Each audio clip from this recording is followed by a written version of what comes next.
하나님은 우리 인간들에게 너무나도 소중한 선물을 준비하셨습니다.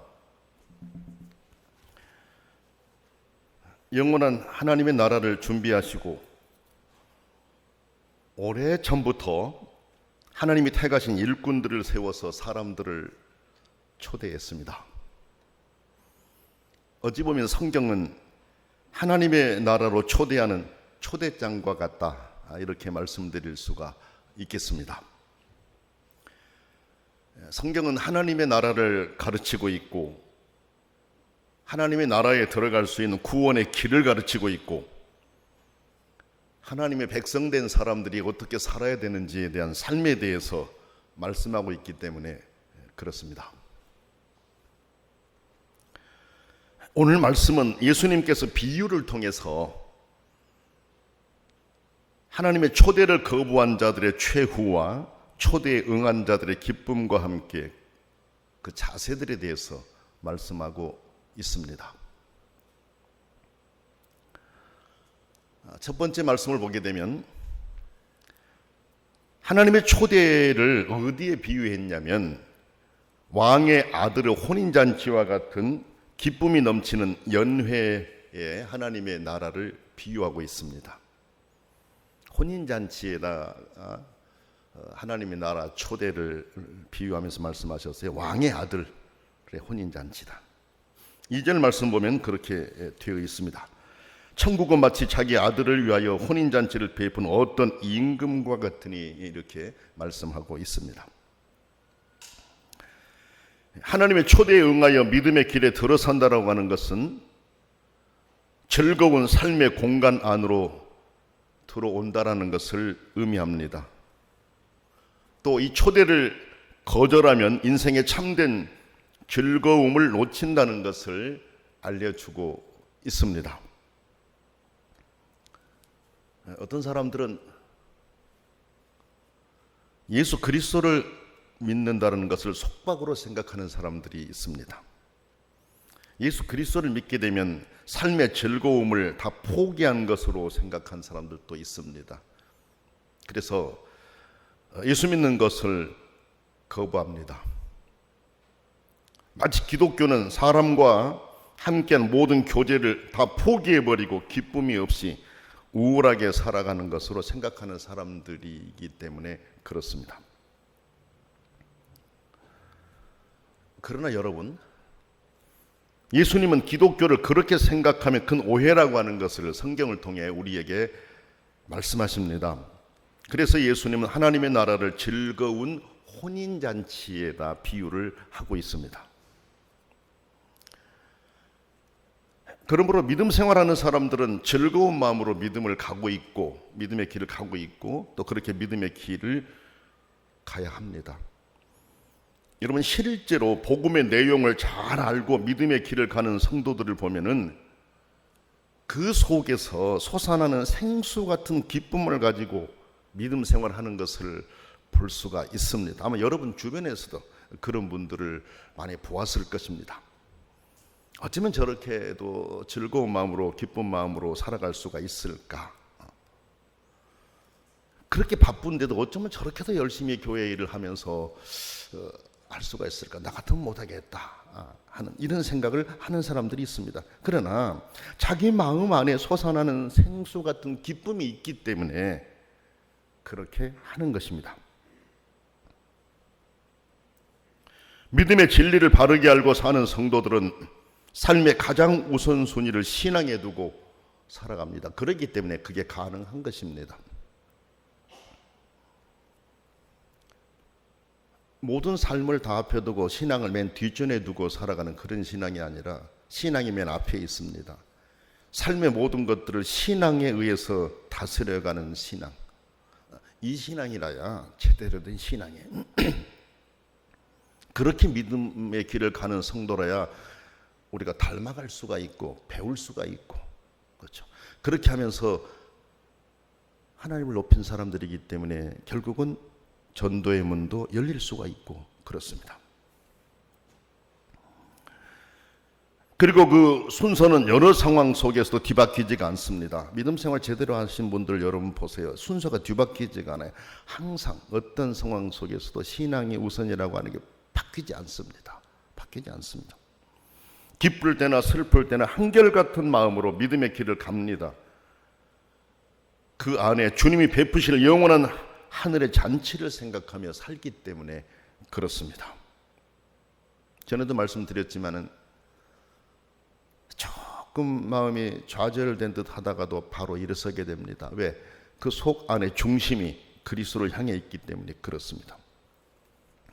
오늘 우리 모두도 주님이 비유를 통해 천국을 왕의 혼인잔치에 비유하고 있는 것을 생각하면서 모든 것 위에 신앙을 두고 믿음 생활을 정말 기쁨으로 할 수 있도록 하나님께 또 기도드리면서 기쁨으로 진행될 수 있도록 그렇게 노력할 수 있어야 되겠습니다. 그 어린이 찬송으로 이제 알고 있었는데 또 복음성가에도 그런 복음성가 찬양이 있어요. 너는 왜 항상 웃니? 슬퍼도 눈물 나도 남들은 모를 거야. 왠지 좋아, 항상 좋아. 무엇이 그리 좋은지 나도 알게 해다오. 너와 나 만나려고 예수님이 오셨단다.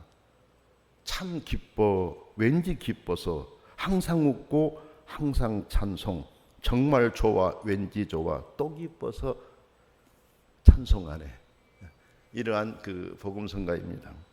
너는 왜 항상 웃니? 슬퍼도 눈물 나도 남들은 모를 거야. 왠지 좋아, 항상 좋아. 이렇게 이제 진행되는 복음성가입니다. 예수 그리스도를 생명으로 모신 성도들이 바로 그렇게 살아가요. 그렇게 살아갑니다. 우리 모두도 그런 삶을 살아갈 수 있어야 됩니다. 왜? 예수님이 천국을 혼인잔치에, 왕의 혼인잔치에 비유하여 말씀하고 계시기 때문에 그렇습니다.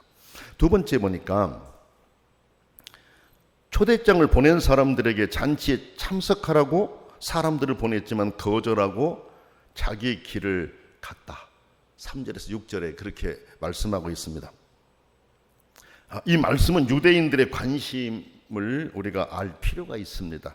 그때 그 당시에 관습, 유대인들이 어떤 관습이었는가를 우리가 살펴봐야만이 이 내용을 더 잘 이해할 수가 있습니다. 그때 유대인들은 혼인잔치 같은 큰 잔치에는 시간이 정해지지 않는 상태에서 미리 초대를 한다고 합니다. 시간 아직 정해지지 않는 상태에서 사람들이 초대장을 보내서 초대하게 되고 모든 것이 준비되고 시간이 정해지면 그때는 이제 사람을 보내가지고 이제 준비가 되었으니까 오십시오 라고 정식으로 불러오게 된다라는 거죠. 예수님은 그 유대인들의 삶의 정황을 알고 있었기 때문에 그 유대인들의 어떤 내러티브에 관계된 걸 다 알고 계셨기 때문에 여기에서도 그렇게 비유를 하신 겁니다. 유대인들은 다 들을 것을 아셨기 때문에 그런 것이죠.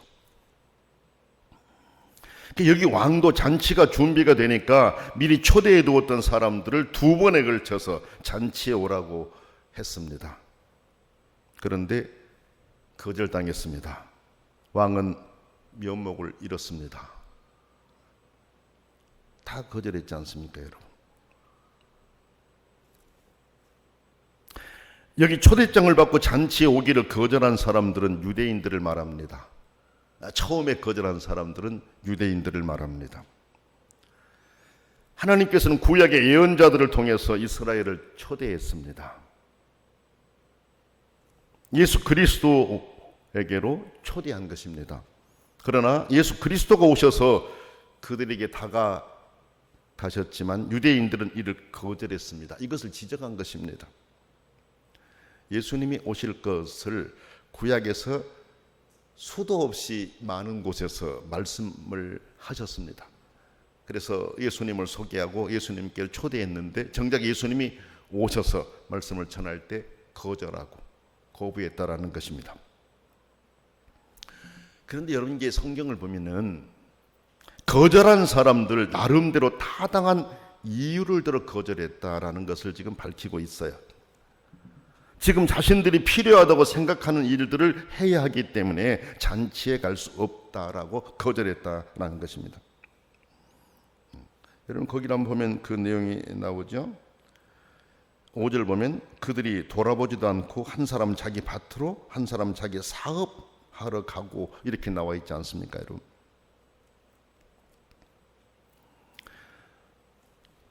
자기들의 일이 분주하기 때문에 그 일을 먼저 해야 되기 때문에 여기 갈 수 없다라고 하면서 거절하고 떠났다라는 것이죠. 그리고 보니까 뒤에는 그 남은 자들은 어떻게 했느냐, 잔치를 알리러 온 사람들을 잡아서 모욕하고 죽였다라고 표현하고 있어요. 어떤 사람들은 이유가 있었다고 하지만 결과적으로 자신들을 초대한 왕을 업신여기는 엄청난 실수를 범한 것입니다. 임금은 대노했습니다. 군대를 보냈습니다. 그 살인한 자들을 진멸하고 그 동네를 불살라버렸다 그랬습니다. 여러분 이 말씀을 아시려면은 당시의 그 역사를 우리가 봐야 돼요. 여기 지금 예수님이 비유를 통해 말씀하신 것은 예수 그리스도를 거절한 유대인들이 당할 심판을 예고하신 말씀이거든요. 그런데 실제로 예수님이 돌아가시고 부활 승천하신 후에 약 40년이 지나서, 그러니까 AD 70년이죠. 예루살렘은 패망하고 말았습니다. 완전히 망해버렸습니다. 그리고 뿔뿔이 흩어져 버렸습니다. 그죠? 다 흩어졌지 않습니까? 그리고 흩어진 사람들이 겨우 1948년에 독립해가지고 지금 세운 게 이스라엘입니다. 그때 다 흩어져 버린 사람들이 얼마나 오랜 기간 흩어져 살았습니까? 그러다가 1948년 그때 이제 독립해가지고 세운 게 지금 이스라엘이지 않습니까?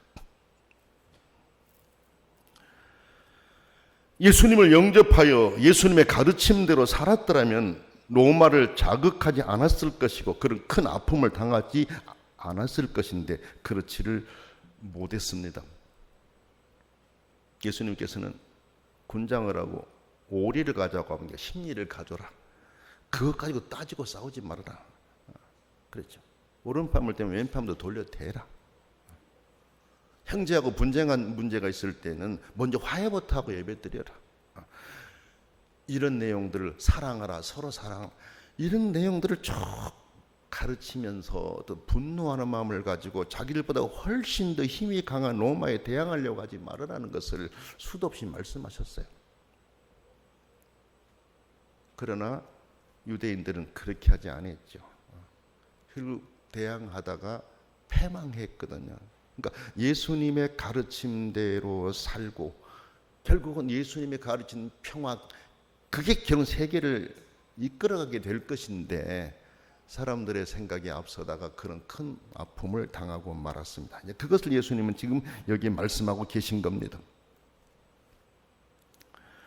여러분, 세상은 때로 차선의 것에 도취하여서 최선의 것을 놓치는 경우가 있고 제한적인 것이 그것에 빠져서 영원한 것을 잃어버린 경우도 있고 세상적인 욕심에 끌려서 하나님의 요구에 귀를 닫아버리는 그런 경우도 있습니다.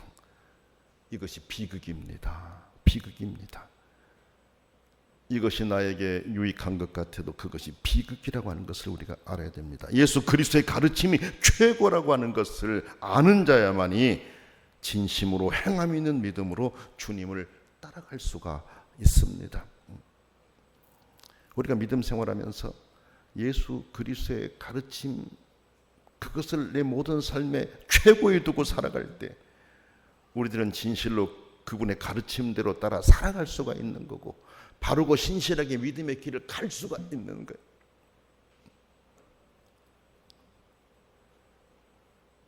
항상 우리 삶의 중심을 예수 그리스도에 두고 살아가는 그런 여러분들이 되어야 됩니다. 세 번째 말씀은 모든 사람에게 잔치에 참여할 기회가 주어졌지만 바르지 못한 자를 가려냈다라고 하는 것이 8절부터 13절에 나온 말씀입니다.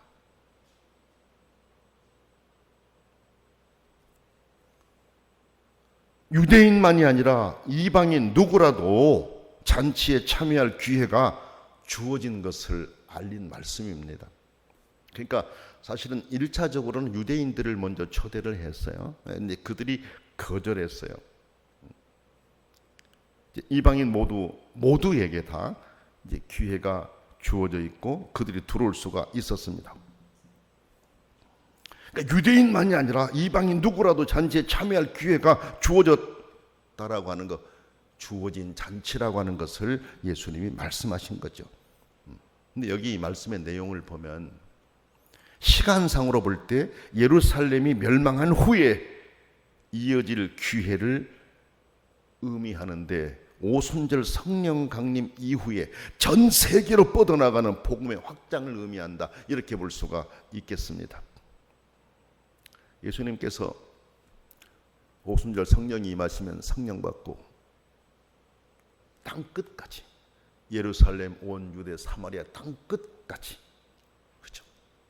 복음을 전하라고 말씀하신 거 아닙니까 지금? 그러니까 모든 민족에게 기회가 주어져 있고 그 모든 민족, 그 사람들이 다 하나님께 돌아올 수 있도록 초대한 말씀이다라는 것입니다. 근데 여기 성경을 보니까 악한 자나 선한 자나 만나는 대로 모두 데려오니 혼인잔치에 손님들이 가득했다 그랬습니다. 이게 악한 자나 선한 자나 모두 데려왔습니다. 행위로 구원받는 것은 아닙니다만 여기 이제 악한 자나 선한 자라고 했었을 때 결국 예수 그리스도 안에 들어와서 변화된 삶을 살아야 된다는 것을 지금 말씀하신 거고, 그래서 모두를 다 불러온 것이었습니다. 예외가 아니었습니다. 누구는 여기에 합당하고 누구는 아니다가 아니었습니다. 악한 자나 선한 자나 만나는 대로 모두 데려오니 혼인잔치에 손님들이 가득했다. 그런데 여러분 여기 보면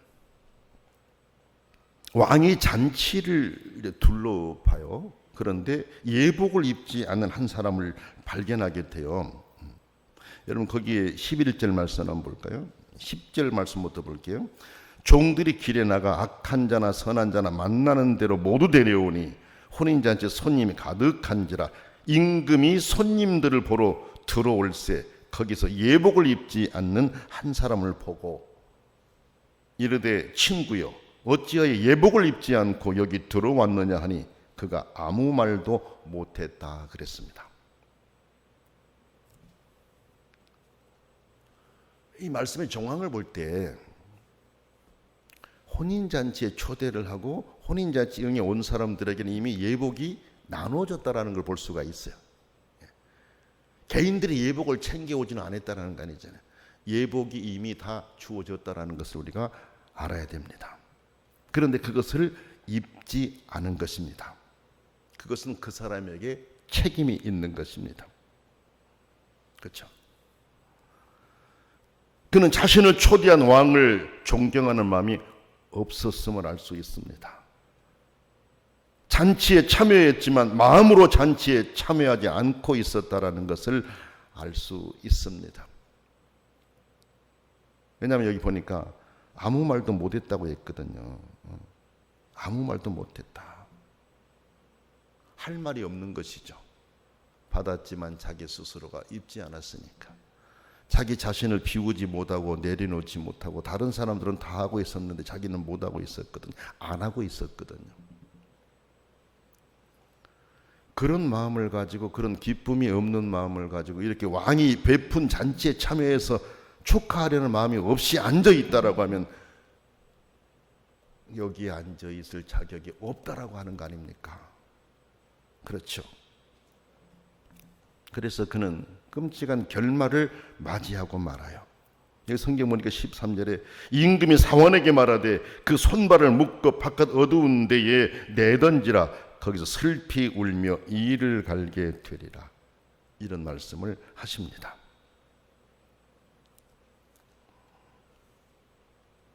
무엇을 의미할까요, 여러분? 예수님을 믿을 기회는 누구에게 주어졌음을 의미합니다. 그러나 하나님 나라에 들어갈 기회가 누구에게나 열려 있다라는 것이죠. 그러나 비록 그가 하나님의 초대에 응하여 예수님 앞에 나왔을지라도 믿음과 회개를 통하여 초대에 부합되게 처신해야 되는데 이 일을 소홀히 하게 될 때 무서운 심판에 직면하게 된다라고 하는 것을 말씀하시는 것입니다. 물론 여기 이 말씀은 예배당에 나올 때 옷을 좋은 옷을 입고 나오라, 옷을 구별되게 입고 나오라, 그런 의미라고 보이지 않아요. 마음입니다. 마음. 정말 예수님을 믿기로 작정하고 예수님께 나온 사람들의 마음의 변화가 있느냐 없느냐라는 것이죠.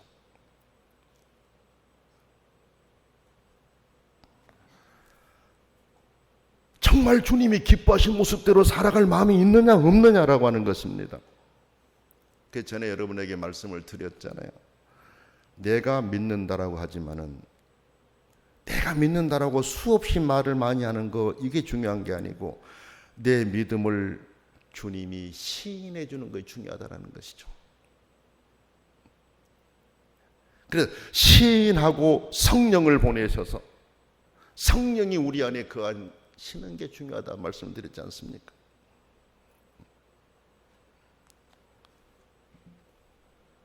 우리가 여러 가지 일들을 많이 노력하고 하지만은 세상에서도 그렇지 않습니까? 승인되지 않을 때는 인정이 되지 않지 않습니까?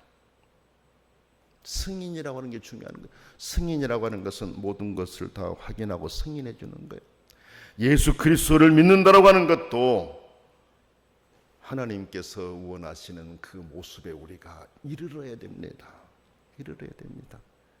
그래 성령을 보내주시고, 성령은 그 보증이다라고 했지 않습니까? 우리가 하나님의 자녀가 되었고 구원받았다라고 하는 증거로 성령을 보내주셨다고 하셨거든요. 성도 여러분, 은혜는 선물입니다. 은혜는 선물입니다. 그러나 은혜는 선물만이 아닙니다. 은혜는 엄격한 책임이 뒤따르는 것입니다. 그리스도를 만난 후의 삶은 달라야 한다라는 말씀입니다. 성도가 되어야 됩니다. 구별된 하나님의 사람이 되어야 됩니다. 여러분, 한 사람이 취한 태도를 보면 그 사람의 마음을 알 수가 있어요. 왜? 그 사람이 취한 태도는 그 사람 마음의 반영이기 때문에 그렇습니다. 그래 오늘 우리 스스로가 내가 진정 믿음이 있는지를 나를 점검하고 나를 확인하려면 믿는 나의 태도를 살펴봐야 됩니다.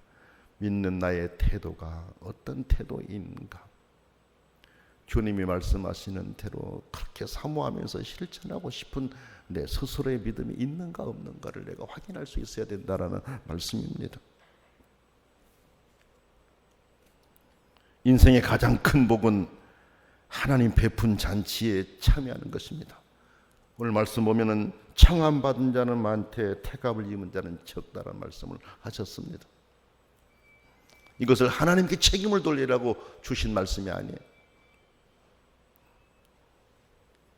잔치에 초대받아 들어갔으면 그 잔치에 합당한 삶을 살아야 되는 거고, 잔치의 주인이 요구하는 바를 따라야 된다는 것이거든요.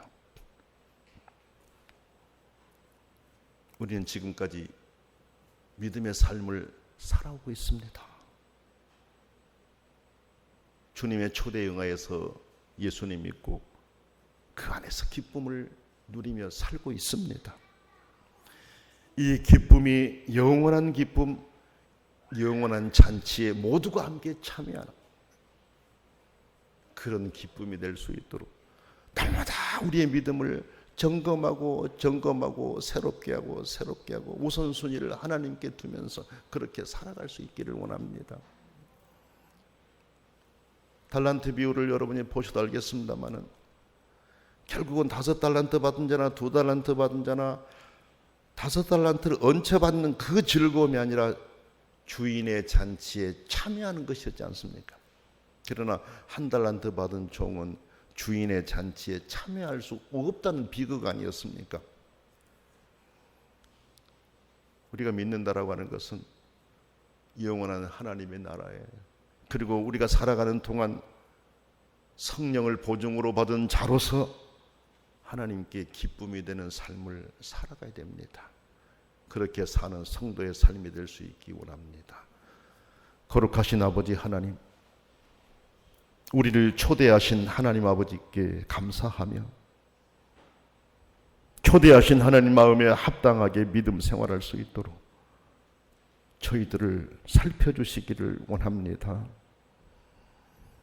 믿음의 길을 가는 동안 날마다 내 믿음을 점검하게 하시고 하나님이 보시기에 합당한 믿음인지 아닌지 분별하면서 전능하신 아버지가 원하시는 그 믿음에 서갈 수 있도록 저희들을 지키시고 사로잡아 주시옵소서. 예수님의 이름으로 간절히 기도드립니다. 아멘.